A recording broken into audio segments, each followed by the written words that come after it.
just magnificent flying machines. But I'm a biplane forever guy. There's a romantic aspect to biplanes that just is not duplicated in the monoplanes. Right. All right, diving into the box, wing wagon with a downwind entry, Marco bow in the SU-26. First maneuvers at pull 45, 4 of 8 to a hammerhead.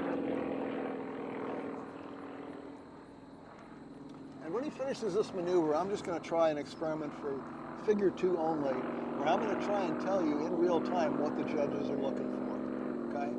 It goes by really fast. I'm not sure I can talk that fast, but I'll dust off my New York heritage and see if I can't speed things up. All right, so we're going into figure 2, which begins with a double roll. We're looking for an even roll rate and exactly 720 degrees of rotation, and the aircraft should remain on a horizontal track.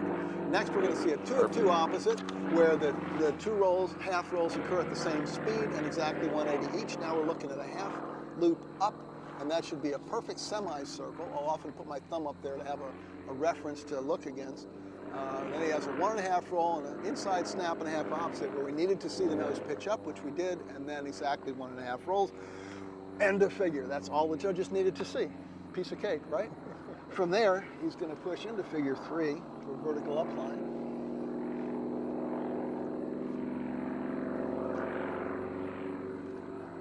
Now is upright on the 45 down with 3/4 inside snap, 3/4 roll opposite, pull to the vertical again. Cap off, end of figure. All right, I'm going to try and tell you the criteria again for the next maneuver. Begins with a 1 1/4 spin, so we want to see the nose drop and the aircraft yaw and roll all at the same time for a clean spin entry. We want to see exactly 1 1/4 rotation, no bobbling. We want to see 2/4 rolls of even duration. We want to see him then pull a nice semicircle across the bottom to reach the vertical up, and then we want to see a 3/4 outside snap where the nose pitches down towards the wheels and the aircraft rotates exactly 270 degrees. Now we're looking for another perfect half circle, a 2 of 8, so exactly 2 1/8 rolls and a 1/4 opposite, and even radius to pull out and head downwind. Whew, I'm tired. Now we're in figure 5. I'm just going to go back to Coleman maneuver. Pull vertical, half roll, push to a 45 down. He's entering the 45 down now with a double roll. Pull vertical.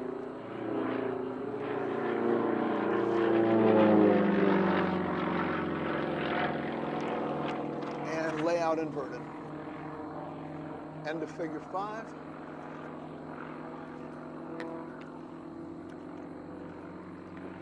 Figure 6 begins with a pull from inverted to vertical down. And he's driving this downwind a little ways. Okay. Now vertical down, 3/4 roll. Pull vertical up. 2 of 8. Puts him back on the x-axis. Push half loop until he's headed vertical down. Here's what we're talking about with the Sukhoi, just tractoring over the top of that maneuver. We don't need no stinking airspeed.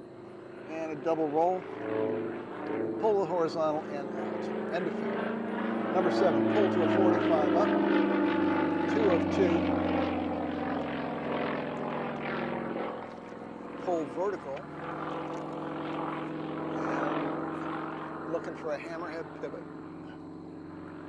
Now the prop on the Russian radio turns the opposite direction, so whereas most Lycoming pilots would kick left rudder, most Sukhoi pilots kick right rudder.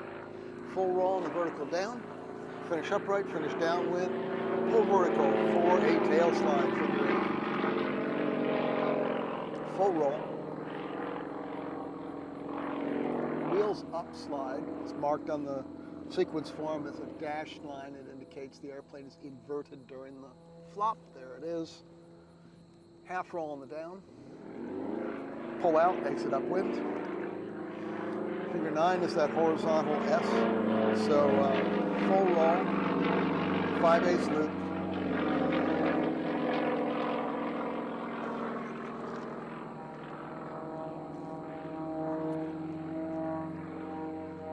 Two of 2 on the 45 down. Push 5/8 loop.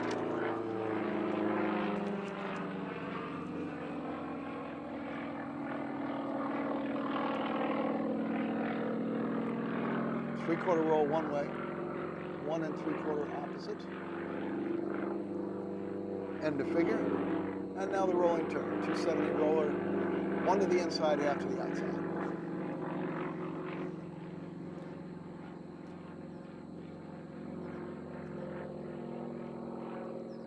There's 90th turn and a half a roll. There's 180th turn and a full roll. Now reverse the roll direction while keeping the turn going. So now he is turning left, rolling right. End of figure, end of sequence. That was Marco Bell in the SU. I was mistaken. I said SU-26 instead of SU-31, the successor to the 26. Which is a 2-seater, right? Now the 29 is a 2-seater. Okay. The 31, I believe.